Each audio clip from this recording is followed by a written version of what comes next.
Allegations of inappropriate relationships between students and staff at a local high school. Tell you what police know and what's been done. And after a long week of warnings, what is the status of the air quality now? The latest on who may want to limit their time outside. Plus, 2 people under arrest for placing card skimmers at local ATMs. We'll tell you where police are investigating. We welcome you now to News 3 Now at 6. Thanks for joining us, everyone. I'm Sarah Carlson. And I'm Eric Franke. Breaking news today in the sports world as Aaron Rodgers is planning on signing a 1-year deal with the Pittsburgh Steelers. The 41-year-old spent 18 years, of course, with the Packers, the last 2 with the Jets.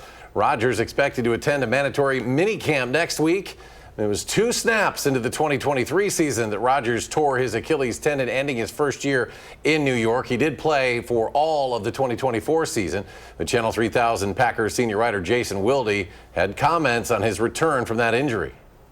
I will always wonder what that 2023 season would have been and what his legacy in New York might have been had he not ruptured his Achilles. Had he thrown that ball away before he injured himself and kept playing in that opener after carrying the flag out on September 11th. I will always wonder that. And now he's got a chance to hit the reset button and do it with the Steelers. And I can guarantee you week 1, when he's playing against the Jets, I will be watching. And Rodgers, of course, won his lone Super Bowl in Green Bay over Pittsburgh in Super Bowl 45. The Packers will head into Steeler territory on October 26th. And we're just a day away from the start of the weekend, and still a bit of haze from wildfire smoke, but showers hopefully helping. We have Blaze Keller on the weather patio with the very latest. That's right. You know, much like when we have a really pollinated day, and I don't necessarily know if that's the right word, but when there's a lot of pollen in the atmosphere, rain essentially takes that out of the atmosphere, and that's what it's going to do to the smoke as we go into especially the second half of the upcoming weekend. But it will certainly help, even though they will be stray, the showers on Friday and Saturday, reduce some of that smoke here, some of that haze across parts of central and southern Wisconsin. But the best chance for rain as we look towards the weekend is going to be as we go Sunday into Monday.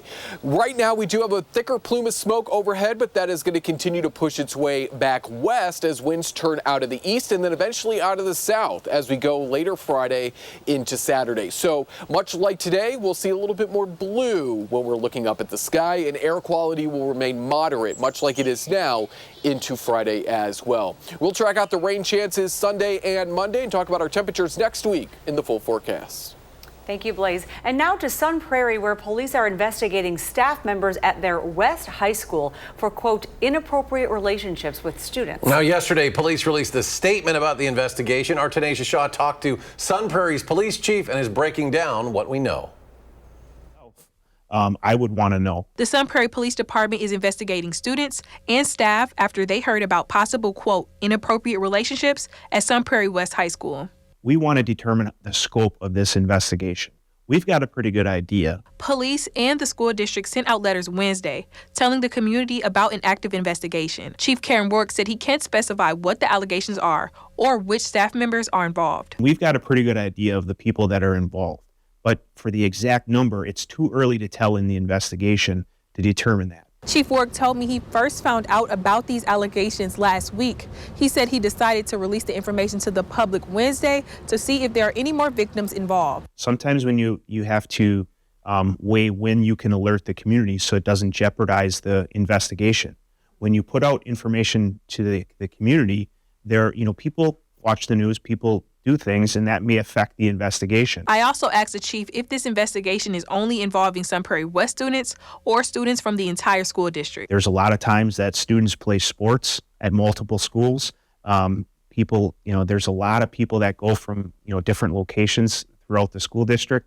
So the scope of the investigation will be determined in the investigation. So it's really very early to tell if it's centralized to one school. As of right now, no one is criminally charged connected to this case. As police continue to search for answers, there are resources for students. In speaking with the superintendent, they've had services available to the students. Part of the reasons why we released that yesterday is to have those services available this morning. So when students came to school, that in working with the superintendent, that those services would be available. Reporting in Sun Prairie, Tanisha Shaw, News 3 Now. And Chief Warwick also confirmed the staff members involved are on administrative leave, and he plans to update the public if charges are filed. Although the skies are starting to clear up, the Wisconsin DNR has extended its air quality advisory through noon tomorrow for Walworth County, along with parts of eastern Wisconsin. Much of Wisconsin will remain at the orange level, which means the air is unhealthy for sensitive groups. That's people with asthma, young children, and older adults. They are urged to limit time outdoors and take frequent breaks during outdoor activity. We'll continue tracking these conditions and whether the smoke will be back later this month on News 3 Now and Channel3000.com. Tesla shares fell nearly 15% today, marking the company's worst single-day performance since 2020. Now, the drop coincides with a public feud between CEO Elon Musk and President Donald Trump over a GOP tax and spending bill. Musk criticized the legislation for eliminating electric vehicle tax credits, which could impact Tesla's sales. In response, Trump threatened to revoke federal contracts with Musk's companies and accused him of being ungrateful. The dispute has raised investor concerns about Tesla's future, contributing to the stock's decline. Police in Columbus say they've arrested a man who was exchanging inappropriate photos with underage girls. Officers searched a 30-year-old man's home this morning after a cyber tip that they had received in late April. That tip says the man was sending inappropriate messages to girls as young as 13 in several states. Now he faces charges of exhibition of child pornography, possession of child pornography, and exposing a child to harmful material. Police say additional charges are possible following a search of his electronic devices. Well, police in the Dells have arrested 2 men in connection with a card skimmer operation. The investigation found multiple card skimmers placed on ATMs at several Quick Trip stores in that area. Police executed a search warrant at a home in the Dells, finding skimmers, materials to make them, along with other evidence. And they arrested Florin Balan as well as Bogdan Arde, both from Romania. Skimmers were found at the East Quick Trip in the Dells on Broadway, the Lake Delton Quick Trip on Monroe Avenue, and the West Baraboo Quick Trip on Pine Street. If you were at any of those locations in late May and notice any unusual activity on your cards, please contact police right away. Well, coming up this Sunday, the 78th Annual Tony Awards, an award show celebrating the best in theater with categories like Best Play, Best Musical, Actor, Actress, and more. This year you can watch the ceremonies right here on WISC-TV starting live at 7 Central this Sunday. From the Lincoln Center in New York, the biggest names will come together to celebrate a year of unforgettable stage performances. Well, Madison School Superintendent Joe Gothard announced he's looking for a new principal for Southside Elementary School for next year. Now, this comes after the district's outside investigation concluded following complaints from parents and staff against the now former principal and assistant principal. Arman Rahman talks to parents about how they feel. After dozens of complaints and a district investigation into its administrators, former parents of Southside Elementary School students tell me they hope the school next year can get a new beginning. There's going to be new leadership. There's going to be a new tone. It's not going to be all that. It's not going to be so much chaos. Chaos Burnett Reed saw on multiple fronts. He is a parent and the family liaison at Southside Elementary School. There's not going to be holes in the wall at the school. Every day, there was at least 10 holes in every wall. A position he still holds, but he says he was placed on administrative leave when the investigation started with no reason why. I don't foresee myself even trying to return just because I don't feel safe there. I don't feel like I'm going to be supported, and I don't feel like they really value me as a staff. Reed and others allege then Principal Candace Terrell and Annabelle Torres created a hostile work environment. A district spokesperson tells me that while Terrell and Torres won't be returning to their positions next year, they have not been terminated from the district. It's a tipping scale, and we don't want her to be able to do this to any other students, any other families. We're going to just keep moving forward, and we are going to have charges coming forth towards them. According to the Department of Public Instruction report card for the school, Southside serves mostly Black and Latino populations. But Reed joined 66 other parents in alleging, among other things, disproportionate and harsh punishments for Black and brown students. They were being separated, put in a room, isolated.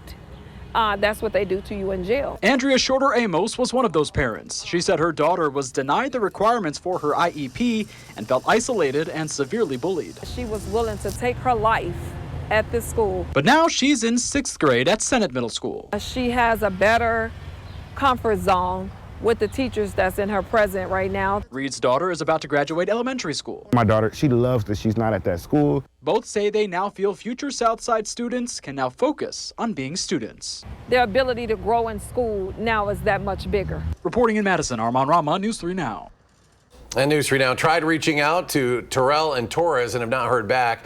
The news came in a letter to parents from Dr. Joe Gothard. District officials won't share any more information, saying the issue is a personnel matter and is therefore confidential. Well, coming up next on News 3 Now at 6, how having a pet dog can benefit your child's health. We'll explain. And wait until you hear the number of boxes of Girl Scout cookies. There's the dog. I don't think the dog ate the cookies, but we'll tell you how many cookies one member of the Girl Scouts sold. It broke a state record. Stay with us.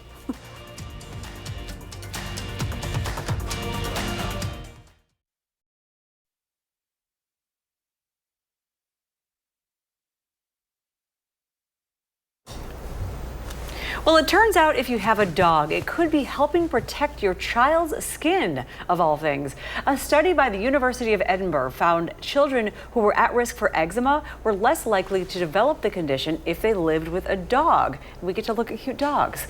It's believed exposure to dogs early in life could help suppress skin inflammation. However, experts always caution that in some cases, exposure can worsen that condition. Well, the Wisconsin Humane Society is slashing dog adoption fees as they say shelters are hitting a crisis point. Now through next Wednesday, dogs over 6 months old are $75 to adopt, and the so-called bench warmer dogs, just $25. Those are dogs that have been there a while. WHS caring for nearly 400 dogs now, with over 100 ready to go home right now. The goal is to urgently find adopters or fosters to help relieve that overcrowding. Check out the link on your screen for more information. Well, one Wisconsin Girl Scout has broken the state record for most Girl Scout cookies sold. Pretty amazing. A Madison Scout named Molly Linus spent 13 years standing in the snow, rain, and sunshine to sell 35,598 boxes of cookies.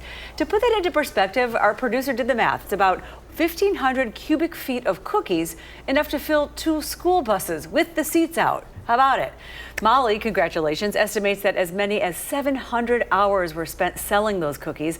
And after selling over $150,000 worth of cookies, she was able to go on trips to Costa Rica, Panama, Italy, and Hawaii. Wow, that is something. Some work ethic there. Voting officially open. We want to remind you, for Madison Magazine's Best of Madison, this year's ballot features 5 sections, 150 categories, highlighting the top people, places, and businesses across the area.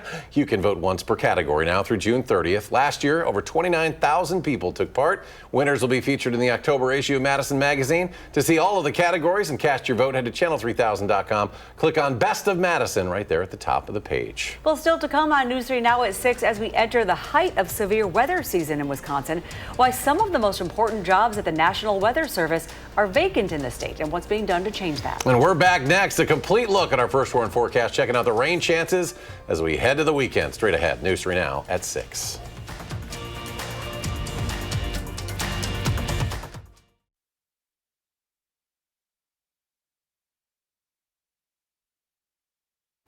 With more summer heat around the corner, we have an important air conditioner recall to let you know about. The Consumer Product Safety Commission says nearly 2 million window air conditioners manufactured by Medea are being recalled due to a drainage issue. The commission says there are 17 reports of people experiencing respiratory infections and allergic reactions related to mold from these. The units were sold under names like Medea, Frigidaire, and Insignia. Medea is offering free repairs or refunds for these recalled units. National Weather Service facing some major staffing shortages, and all 3 of Wisconsin's offices are without a chief meteorologist, officially called meteorologist in charge, and that includes posts in Green Bay, La Crosse, and in Sullivan as well. Staffing cuts and early retirements have also reduced weather balloon launches and put 24/7 forecasting at risk. Wisconsin has already seen 22 tornadoes this year. That's nearly the yearly average already. A bipartisan bill to classify National Weather Service employees as public safety employees has been introduced in Congress. That would give them the same status as air traffic controllers and FBI agents, which would make it easier to fill those vacancies within the agency. Now a full look at our first warn forecast. Meteorologist Blaze Keller joining us as that smoke could turn to rain clouds the next few days, Blaze. That's right. And I quickly just want to say to the National Weather Service employees, thank you. We work very closely with them on quiet days like today and during severe weather days as well. So a big thank you to them, because without them, we really could not do our jobs here. Myself, Alex, Jacob, Buddy, and Savannah. Now turning to tomorrow, we are looking at a mix of mostly cloudy to partly sunny conditions further to the north, especially during the morning hours. We may squeeze out a stray to isolated shower. That's going to continue into Saturday as well, but it's going to be more along the Mississippi River Valley on Saturday. The more widespread shower and thunderstorm activity looks to arrive as we head Sunday into Monday. That's when a system is going to scoot through lower portions of Canada, and its warm front will bring us that chance for showers and thunderstorms as we head into Sunday. There you're seeing it on Future Track, those showers and thunderstorms as we head into the early to mid-afternoon hours. We quiet down Sunday night, but because this system's cold front hasn't passed yet, we still got to deal with another chance for more scattered showers and thunderstorms as we head into Monday. After that, northwesterly winds likely taking on over, so enjoy the less smoky conditions now, because we could see more of that thicker smoke move in as we head into the second half of next week. As long as our winds are out of the north or at the very least northwest, they're going to pull down some of that smoke because those fires are off to our north and west as well.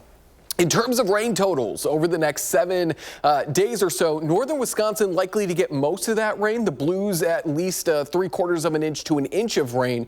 Further to the south, where we also need it, we're looking at about 1/4 to 1/2 an inch of rain at best. Unfortunately, we need more of those lows to come out of the southwest to bring us that better chance for rain here across central and southern Wisconsin.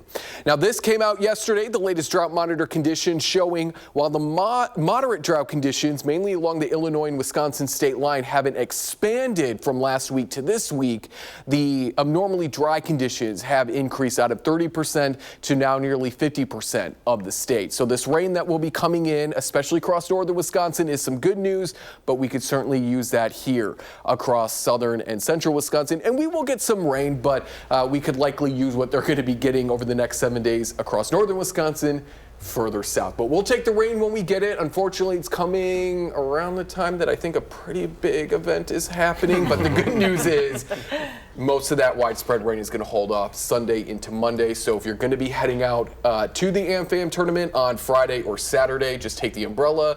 Take the First Warn Weather app. It'll keep you guys updated. Sounds good. Thanks, Blaze, thank you. Well, rain or shine, I know this weekend it is big for one guy in particular. It is, but so I should just go Sunday then, right? Yeah, just go when the sun shines. All right, well, coming up in sports, why Steve Stricker, the player-host, believes he has an advantage over the rest of the field when it comes to his partner and their chemistry. That's next on News 3 Now.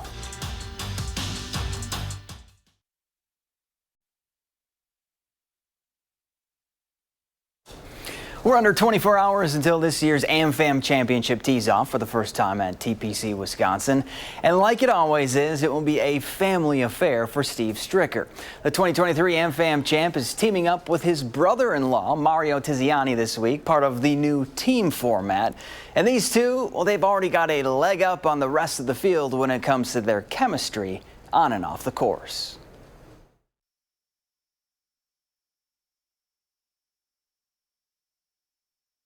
It's so much more fun to play for somebody else. Well, Jerry Kelly is looking to return to that 2021 form this week as the two-time AmFam champion will compete for number 3. And the Madison native has been playing well this season. 4 top 10 finishes and a win, so that has him feeling good. And so does his partner, Justin Leonard. The two played together before, and you could say that Kelly is fired up to do it again at TPC, Wisconsin. So much more fun to play for somebody else than just yourself. It's like playing in Madison. You know, I love playing for everybody else at that point too, but when you got a partner that is relying on you, it just ratchets everything up. So this is kind of the pinnacle right here. Other than a major, this is really cool. And in a little over 30 minutes, Whitewater Baseball will celebrate the program's 3rd national championship with a ceremony at the field, followed by a parade around campus. The Warhawks dominated the 5 games they played at the College World Series, outscoring their opponents 74-19, including the clincher in the championship series where they beat Messiah 21-5. They were messing around. That was they were not messing around. That doesn't sound like Child's play for baseball. them. All right, Zach. Well, coming up tonight at 10, Dane County's Health and Human Needs Committee looking to fill a loophole for county contracts. The two differing proposals aimed at solving the issue. Again, that story, much more coming your way tonight. Join us for News 3 Now at 10. Well, let's go to Blaze. Yeah, I'm sorry. Well, we're looking at a quiet evening and a mix of some sunshine and cloud cover on Friday. I would probably say more cloud cover than sunshine with a few showers, mainly during the morning hours across northern parts of our coverage area. We're looking at the Dells northwards for the best chance for rain. We're going to be pretty seasonal. Winds are going to be light. And as we look ahead to the upcoming weekend, once again, a rain chance on Saturday, mostly cloudy, but most of that rain should stay off towards the Mississippi River Valley. So for folks who've got activities further into Wisconsin, I think we should remain, for the most part, on the dry side. The better chance for more widespread rain, some thunderstorms, which aren't expected to be severe, Sunday, and then we quiet down Sunday night with that return of scattered showers and thunderstorms on Monday. After that, we dry out and we climb back into the 80s, starting Wednesday of next week, all the way through that following weekend. June is here to stay. It is, yes. Thanks, Blaze. Don't let that rain scare you away from going to the golf course this weekend. It'll still be a fun event. Thanks for watching News 3 Now at 6. Coming up next is Entertainment Tonight. And our next newscast is coming up tonight at 10. You can always also find us streaming 24/7 on Channel 3000+. We'll see you soon.